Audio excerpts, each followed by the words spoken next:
Përshëndetje dhe mirë se vini në episodin e radhës të podcastit të Dish dhe të Kesh. Sot do të flasim për një nga komponentët më kryesor të fondit të pensionit dhe lidhjen që ai mund të ketë me sistemin e pensioneve publik në vendin tonë. Gjithashtu do të cekim 3 kolonat e sistemit të pensioneve publik në Shqipëri, duke nisur që nga kontributet tona për pensionin shtetëror, kolona e pensionit vullnetar dhe ajo tjetra e pensionit profesional. Do të bëjmë gjithashtu dhe një lidhje me fondin e pensionit privat, mënyrën se si gjithë kursimet tona na sigurojnë një pension më dinjitos dhe një jetesë më të qetë. Kam kënaqësinë të kem të ftuar sot ekspertin ekonomist zonjën Teuta Nunaj Kortoçi. Mirë se vini. Falenderoj për ftesën, mirë se u gjeta.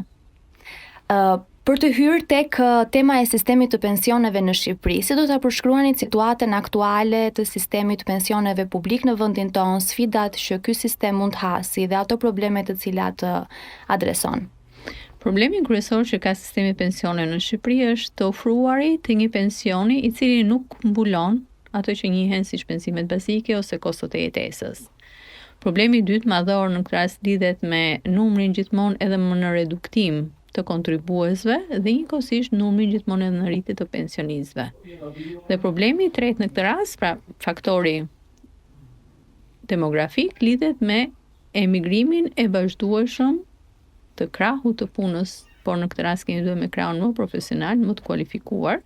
dhe njëkohësisht të krahut të punës që njihen brezat e rinj që janë nga 25, 35 ose deri në 45. Të treja këto janë ato problemet më madhore dhe më imediate që ka skema e pensioneve si një projekt për ta realizuar zgjidhjen e tyre dhe njëkohësisht perspektiva për të mundësuar që këto problemet po zvijojnë të jenë pjesë konstante e skemës së sigurimit shoqëror në Shqipëri. Për të gjithë dëgjuesit, një sqarim ndoshta shkurtimisht dhe sa më i qartë për 3 kolonat e sistemit të pensionit publik në Shqipëri. Nëse neve flasim për sistemin e pensioneve dhe nëse referohemi pjesës e literaturës ose pjesës se si ekziston dhe si funksionon, edhe në literaturë njihen 3 kolona. Kolona e parë që përfshihen pjesën e sistemit të pensioneve ose kontributeve publike që përfiton qytetari një pension shtetëror në fund ose një pension publik, dhe kjo do thotë është një qytetar i cili ka derdhur kontribute për gjatë gjithë aktivitetit të tij jetësor kur ka qenë në marrëdhënie pune ose edhe si i vetpunësuar. Nga ana tjetër, në këtë rast kemi një kolonë të dytë që quhet kolona si se cekë dhe ju pra kolona profesionale që nuk kuptohet derdhja e kontributeve për sigurimin shoqërore, por në pjesën private, pra pjesa e pensioneve private, por në këtë rast diferenca bëhet sepse është e detyrueshme. Dhe kolona e tretë në këtë rast ka të klasifikuar ato që njihen kontribute vullnetare. Dhe nëse neve do ta shpjegojmë në mënyrë shumë të thjeshtë të treja këto kolona, do themi kolona e parë jep mundësi në një pensioni publik ose pensioni shtetëror kur individi në bazë të ligjit ka plotësuar kriteret për përfituar pensionin në Shqipëri, dhe thënë shumë thjesht për qytetarin, nëse një burr plotson moshën 65 vjeç 2025 dhe ka minimumi 15 vite kontributive, ai përfiton një pension shtetëror. Ose një zonjë nëse mbush në 2025 61 vjet dhe 10 muaj, ajo në këtë rast përfiton një pension pleqërie nëse ka plotësuar sërish numrin 15 vite kontributive. Pra kjo është pjesa që krijon bazën dhe qëllimi i pensionit nëse referohemi që nga zanafilla. Pra që nga 1883 kur ka lindur për herë parë sistemi i pensioneve në Gjermani, pra në monarkinë gjermane nga kryeministra e së kohë që ishte Bismarck dhe e vetëm skema mban ende emrin e tij, ka nisur pikërisht këtë qëllim që të ndihmojë ata individ të cilët në një moshë pleqërie nuk kanë mundësi për të siguruar të ardhurat ose individët të cilët kanë mësuar aksidente në punë dhe ata në këtë rast nuk mund të punojnë më. Dhe skema e pensioneve pra që njihen tek kolona e tretë janë kryesisht pensionet private vullnetare që nuk kuptohet çdo individ që kërkon kur në moshën që të dalin në pension të ketë një të ardhur më të lartë për të garantuar një jetë më cilësore, për të garantuar një jetë më të qetë dhe më të sigurt, atëherë ai në mënyrë vullnetare derdh një kontribut të përmuajshëm apo vjetor, në varësi të asaj çka i përcakton, në mënyrë që të përfitojë një pension të dy, do ta themi. Në Shqipëri funksionojnë këto dy kolona, që është kolona e parë dhe e tretë, ndërsa kolona e dytë që përfshin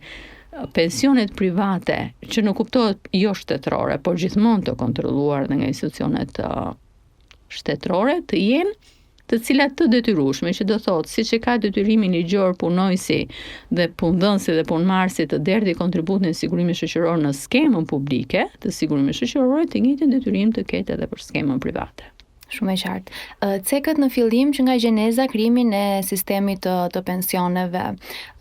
T'ju pyesim, cilat janë disa modele ndërkombëtare që janë të suksesshme dhe Shqipëria në fazën që është mund t'i marrë si referencë për të shtyrë më tej zhvillimin e sistemit me sfidat që ne mund të hasim. Përgjithsisht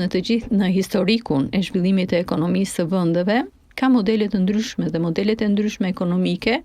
për zhvillimin e ekonomisë së një vendi janë lidhur drejt për drejt me ato që ne njohim indikatorët hyrës ose treguesit hyrës. Për shembull, nëse një vend ka pasuri natyrore, atëherë ai mbështet zhvillimin e ekonomisë mbi bazën e pasurive natyrore. E njëjta gjë ndodh edhe në botë në rastin e skemës së pensioneve dhe në varësi edhe të mentalitetit e mënyrës se si është zhvilluar ekonomia kanë modelet e tyre. Kryesisht nëse neve flasim për vendet, për shembull si Shtetet Bashkuara ose vende të tjera kanë më shumë të forcuar pjesën e pensioneve private, ndërsa Europa përgjithsisht ka funksionuar gjithmonë në ato që njihen modelet shtetërore të pensioneve shtetërore dhe janë dy modele bazë. Pra në aspektin teorik njihen dy modele bazë dhe njihet modeli Beveridge që kanë zakonisht shtetet e Evropës veriore, siç mund të jenë ose vendet skandinave që njohim ndryshe, Danimarka, Norvegjia, Suedia dhe më radhë, ndërkohë pjesa kontinentale ose pjesa tjetër e Evropës është pjesa e modelit të skemës bismarkiane, sepse ka nisur që nga kryeministri Bismarck që themeloi për herë të parë dhe nuk u nis në sensin e një pensioni, por u nis për të ndihmuar ata punonjës që pësonin aksidente në punë dhe të cilat u jepej o të akordohej një vlerë në mënyrë që ato të përballonin shpenzimet e tyre ose kostot ose të përballonin jetesën e tyre. Dhe Shqipëria në këtë rast është pjesë e kësaj skeme që është bismarkiane dhe themeli i kësaj skeme ka që qytetari përgjatë periudhës së tij të marrëdhënies së punës, se mund të jetë një marrëdhënie ose individuale, pra si vend punësuar ose i punësuar në një institucion, organizat, kompani ose diçka tjetër, pra derdh kontribute dhe ai kur del në pension, në varësi të vlerës së kontributeve, të viteve të kontributive, ai përfiton një pension që njihet si pension shtetëror ose pension publik. Ky është modeli shqiptar. Por modelet në këtë rast janë të suksesshme. Pra nuk ka model të gabuar ose model më pak të mirë ose model më të mirë. Sepse një model funksionon nëse treguesit në hyrje janë shumë të mirë. Në rastin konkret, nëse ne kemi këtë model dhe do të referoheshim 30 ose 40 vite para që e kanë pasur për shembull vendet si Italia, Franca, Gjermania dhe me radhë, kanë qenë një model shumë i shëndetshëm, sepse numri i kontribuesve dhe vlera që derdhin kontribuesit ishte më i lartë se sa numri i pensionistëve dhe vlera që shpenzohej për pensionet e tyre. Pra këto skema ishin shumë të shëndetshme. Aktualisht në këtë rast, duke qenë se ky faktori demografik ka ndryshuar, që nuk kuptohet, kemi një rritje të gjatësisë, kemi një rritje të kohës së gëzimit pensioneve, kemi një tkurrje të tregut të punës dhe një zvoglim të numrit. Në rastin e Shqipërisë ne kemi 118 kontribues për 100 pensionistë, është numër shumë i ulët. Është raport i ulët, po.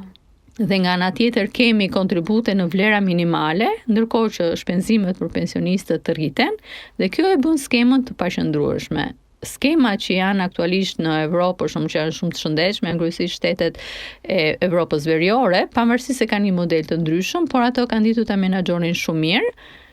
këtë problematik. Por vendet e Evropës në këtë rast nuk flasin për tani, ato flitet se problemet e para kanë filluar të ndjejnë skemat e pensioneve rreth viteve 90,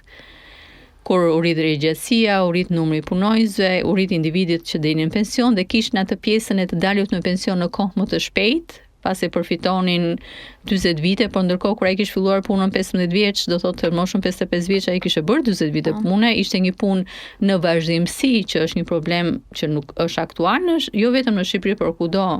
edhe në Evropë dhe në botë, që është pjesa e parcelizuarit punësuarit, pra periudha kontributive të shkëputura.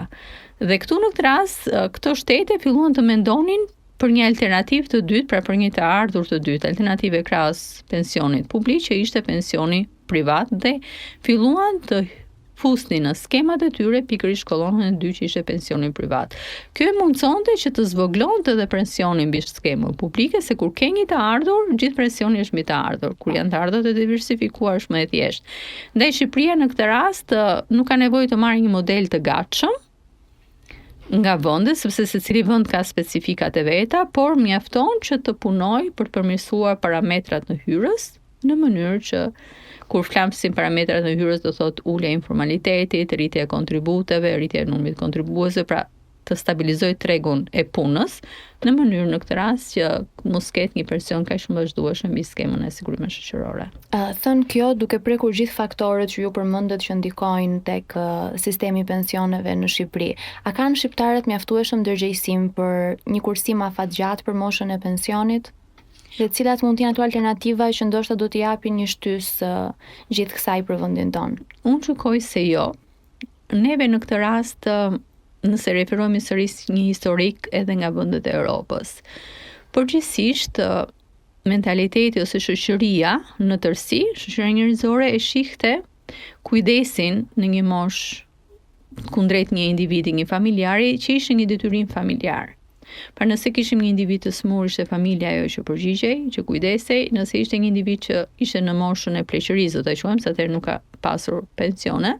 atëherë ishte sërish detyrim i familjes për të përgjigjur ose për të mbajtur. Në momentin kur filluan për herë të parë skemat publike, duke filluar pjesa e pensionit fillimisht ka nisur si një sigurim për shëndetin, për aksidente në punë dhe më pas kaluan tek pensioni invaliditetit, familjarët, pleqërisë dhe avantazhi i asaj kohe ishte që i kishte individi, por edhe anëtarët e tij familjes. Dhe kjo vëmendje ose kjo kujdes kaloi nga familja tek shteti. Neve nëse neve do të rikthehemi dhe do vim në Shqipëri, do themi që neve kemi mentalitetin akoma që detyrimin e kanë familja, e ka fëmijët. Dhe është në Shqipëri një pjesë e konsiderueshme e qytetarëve e kanë ende këtë mendim që siç rriti prindi fëmijën, edhe fëmia në këtë rast duhet kujdeset për prindit të një moshë të moshuar. Neve kemi pak të zhvilluar si shoqëri pjesën që neve duhet marrim përgjegjësinë tonë për jetën tonë, për gjërat tona. Dhe kjo do thot në momentin që neve marrim përgjegjësi, atëherë unë duhet planifikoj që në një moment, siç është rasti i pensionit, kur mbushet mosha dhe mundësitë mia fizike janë më të kufizuara, por nga ana tjetër edhe mundësia për të gjetur një punë dhe mundësia për të rritur të ardhurët është më e kufizuar, por kemi edhe një zë tjetër që është nevoja për shpenzime edhe më të larta, sidomos për shpenzimet shëndetësore. Dhe neve në këtë rast e kemi shumë pak të zhvilluar të menduarit për një kohë të gjatë. Neve kemi edhe një lloj mendimi që na duket ajo koha e pensionit shumë e largë dhe shumë herë dëgjon njerëz të ndryshëm që thonë, "Oh, të rroj deri atëherë pa shohim dhe bëjmë." Pra jemi pak shoqëri që mendojmë për në mënyrë shumë pragmatiste, në mënyrë për një periudhë shumë të shkurtër dhe na duket një kohë shumë e largët. Dhe kjo ka bërë në këtë rast që edhe individët që ishin në marrëdhënie pune në fillimin e tranzicionit mos ishin kaq shumë të vëmendshëm ndaj derdhjeve e kontributeve sigurimit shoqëror, duke i siguruar të para apo do ta merrnin të tjerë, do ta merrte shteti, institucioni dhe nuk mendonin që është një para që do të kthehej atyre. Dhe kjo ka bërë në këtë rast duke mos pasur këtë lloj vëmendje, edhe duke pasur nivele shumë të larta informaliteti, edhe duke pasur nga ana tjetër një mungesë vazhdueshme të kontrollit të institucioneve publike kundrejt zbatueshmërisë së ligjit për derdhjen e kontributeve sigurimit shoqëror shëndetësore nga punëdhënësi dhe punëmarrësi, neve në këtë rast jemi në situatën ku shumë qytetarë po dalin gjithmonë edhe më tepër me pensione të pjeshme, sepse edhe nëse ato kanë pasur vite pune duke mos derdhur kontribute për sigurimin shoqëror, nuk u njihen në këtë rast si periudha kontributive. Për të prekur pak më gjerësisht fondin e pensionit privat, pse në shumë individ është kjo stepja për të investuar në një fond pensioni privat, duke qenë se shumica e individëve mund t'i kursin ato para në një produkt tjetër financiar, apo edhe nëse mund t'i mbajnë, po themi kesh në shtëpi me atë metodën tradicionale që përgjithsisht kemi. Cilat janë avantazhet që ofron si produkt dhe rëndësia që ka për moshën e pensionit? Neve realisht edhe si shoqëri jemi mësuar se kjo vjen në këtë rast se edhe nga koha e komunizmit, atë që kanë kaluar gjyshit prindrit tanë në këtë rast, që e shohim atë kursimin tek paraja e prekshme, për ta shohim dhe na duket në këtë rast sikur japim tjetri, duket sikur është një parë që nuk do ta marrim më mbrapsht. Pjesa e fondeve të pensioneve private ka disa avantazhe. E para në këtë rast, avantazhi kryesor që të ofron është që ky është një fond i cili është i trashëgueshëm, që nuk kuptohet ti nuk e humbet atë. Nëse një qytetar ka një kontratë, ka derdhur në mënyrë të përvitshme vlerën që ai vetë ka përcaktuar në fondin privat dhe ai nuk arrin ta gëzojë frytin e këtij pensioni privat, kjo është një vlerë ose një pension i trashëgueshëm që në këtë rast do ta përfitojnë familjarët ose individi i cili ai zgjedh të jetë përfituesi i tij. Kjo do thotë që asgjë nuk humbet. Qëndron brenda familjes dhe është një gjë e cila i garanton në këtë rast edhe vetë besueshmëri edhe më të lartë. Nëse në aspektin e përditshmërisë, edhe duke marrë në konsideratë ose marrë për bazën ligjore e cila ka ndryshuar së fundmi, ka një avantazh të dytë që vlera që derdh për një pension privat nuk është një vlerë e tatueshme, që nuk kuptohet të thënë në mënyrë shumë të thjeshtë. Një individ që përfiton një rrogë, një të ardhur, një pagë, kjo vlerë e plot nëse një individ për shembull ka pagën 80.000 lekë dhe do paguaj 5.000 lekë pensioni privat, atëherë vlera mbi të cilën do t'i tatohet e ardhura personale është mbi vlerën 75.000, pra 80.000 minus 5.000, 75.000 dhe jo mbi vlerën 80.000 lekë. Dhe e dyta në këtë rast, kur vjen koha për ta përfituar pensionin privat, neve do derdhim tatim mbi të ardhurat në shtet mbi bazën e interesit që është përfituar. Se çfarë ndodh, nëse neve do derdhim 5.000 lekë në muaj për 10 vite ose për 15 vite dhe kur të dalim në pension, ne nuk do marrim në muaj 5.000 lekë, po do marrim një vlerë më tepër. Dhe kjo ndodh për faktin sepse këto para ose këto vlera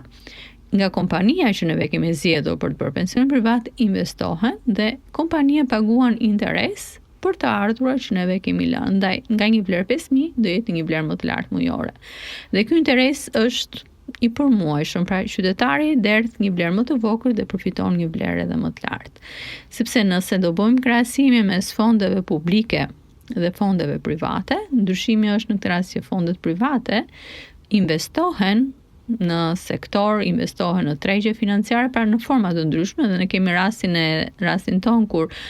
koncesionari i parë i aeroportit të Rinas ishte pikërisht një fond privat, një fond pensioni nga Kanadaja, që nuk kuptohet duke investuar këto para, atëherë në këtë rast ka një vlerë edhe më të lartë, pra kjo para merr më tepër vlerë. Dhe nga ana tjetër, unë gjykoj në këtë rast që në Shqipëri është e nevojshme që gjithmonë institucionet publike të jenë gjithmonë në kontrollet e vazhdueshme, pra tregu, nuk do themi ne në këtë rast se tregu është diçka që nuk ndodh asgjë. Absolutisht se tregjet janë gjithmonë dinamike, por janë të mbrojtura dhe kemi shumë raste edhe në vende të tjera që janë të zhvilluar, pra janë gjithmonë fonde të mbrojtura sepse në një farë mënyrë është një kursim i jetës së një qytetarëve. Dhe ndaj gjithmonë e kam rekomanduar si një alternativë shumë të dobishme, shumë të duhur për qytetarët, për ta marrë në konsiderat, sepse në fund ata vetëm do përfitojnë në këtë rast dhe do jenë më të mbrojtur dhe është një vlerë e cila nuk humbet. Lidhur gjithë kjo me pjesën e pensionit privat, atë kolonën e dytë që ju cekët që është individuale në dukje, po ka dhe një formë tjetër që mund të jetë me kontribute të përbashkëta, ndoshta përgjatë viteve të punës dhe nga ana e punëdhënësit krahas individit. Sa e rëndësishëm është fondi i pensionit në këtë situatë, në kushtet që Shqipëria ndodhet? Sa të ndërgjegjshëm duhet të jenë qytetarët shqiptarë që të antarësohen në një fond pensioni privat për të pasur një jetesë më të qetë në atë moshë ku krijohet një deg shumë i madh midis pagës dhe pensionit që realisht atyre u del. Unë gjykoj në këtë rast se hapi i parë që neve duhet bëjmë si qytetar është të marrim përgjegjësinë për veten tonë, ta marrim ne. Dhe flas gjithmonë për periudhën e daljes në pension. Pra neve duhet fillojmë të mendojmë që momentin kur unë dal në pension, me çfarë të ardhurash do jetoj, si duhet jetoj. Dhe duke ditur që përqindja e daljes në pension, pra vlera e pensionit që merr, është 90% e pagës, atëre kuptohet që ajo çka përfiton është një vlerë shumë e ulët dhe gjithmonë kostot e jetesës kanë ardhur duke u rritur. Dhe unë duke ditur këtë gjë, pra duke qenë i ndërgjegjshëm që për veten time do kujdesem unë, atëherë unë duhet filloj të mendoj për të kursyer. Dhe kursimi në këtë rast ka disa forma. Mund të jetë në këtë rast, qoftë përmes hapjes së një llogarie kursimi, dhe tjetër heq moment që quhet llogari kursimi për pensionet në një bank niveli 2. Mund të jetë në këtë rast si mund të hapësh një fond pensioni personal, që nuk kuptohet, do derdhësh një kontribut sipas mundësisë që do kesh, dhe më tej në momenti që del në pension, krahas pensionit shtetëror, përfiton një pension privat. Dhe ku është pjesa e avantazhit? Unë në gjithë analizat e mia, në të gjitha proncimet e mia e kam mbështetur shumë fort pjesën e të paturit një pension të dytë, pra një të ardhur të dytë përmes një skeme private, dhe kam mbështetur shumë fort nevojën në thonjza për të detyruar realizimin e një pensioni privat që është përfshirë e kolonës së dytë. Sepse neve si shoqëri jemi pak, ndoshta edhe pak neglizhencë, dhe por kur në thonjza na i detyrojnë, pra na detyron ligji, neve i bëjmë. Ndërkohë që kemi pak vullnet për t'i bërë vetë. Neve kemi aktualisht skemën e pensioneve, ose që e tham që është kolona e tretë, që jep mundësinë që unë bëj pensionin privat, derdhi e përcaktoj unë vlerën, periudhën e gjithçka tjetër, pra unë qytetari. Dhe kemi një nivel të ulët në krahasim me totalin e të punësuarve, pikërisht sepse ne na duket ndoshta edhe një kohë e largët. Është dhe një pyetje shumë qytetar edhe ma shtrojnë në komunikimet që neve me zor përballojmë kostën e jetesës aktuale jo më të kursej për nesër. Është vërtet që ata që kanë një pagë minimale ose një pagë që është, do themi, në nivelin e pagës mesatar në nivel kombëtar, e ardhur është e kufizuar, por nëse ata nga kjo vlerë tërheqin ose heqin më një vlerë shumë të vogël, që mund të duket e papërfillshme, por nëse ajo do investohet, do jetë një vlerë që sërish do jetë diçka plus. Dhe e gjykoj në këtë rast që neve duhet fillojmë të mendojmë për alternativë të të ardhurave. Nëse neve flasim për prindërit tanë që ishin mësuar me të paturit një punë për gjatë jetës së tyre, sepse ishin ata që vinin nga një sistem komunist, nga një diktaturë, e cila njihte vetëm punën shtetërore, neve jemi konshient që mbrezi im dhe brezat e tjerë në këtë rast kanë bërë më shumë se një punë për të rritur të ardhurat e tyre në mënyrë që të kishin një cilësi jetese. E njëjta logjikë është, pra kur ti je në marrëdhënie pune, je i fuqishëm, je i ri, je i shëndetshëm dhe bën një punë të dytë ose bën një projekt ose ofron një shërbim tjetër për të sjellë një alternativë, një të ardhur të dytë ose bën një investim përmes një bonu thesari ose përmes një forme tjetër dhe ti synon që të ardhët e tua ti diversifikosh, do thotë ti kesh të ndryshme, si dietë, ja kjo punë humba, unë çfarë do bëj? Atëherë njëjta logjik duhet jetë edhe për kohën e pensionit. Sidomos në moshën që neve i kemi më të kufizuara mundësitë, dhe në këtë mënyrë, në këtë rast, neve edukojmë veten, familjen edhe me radhë. Pasi në vërtet, në këtë rast brezi sotëm investon, mbështet prindrit që kanë pensione të ulta të ardhur të kufizuara. Nga ana tjetër, investon në familje për të rritur fëmijë, për të arsimuar dhe gjithçka tjetër që kanë, nëse kur ata të dalin në pension, do jenë sërish ata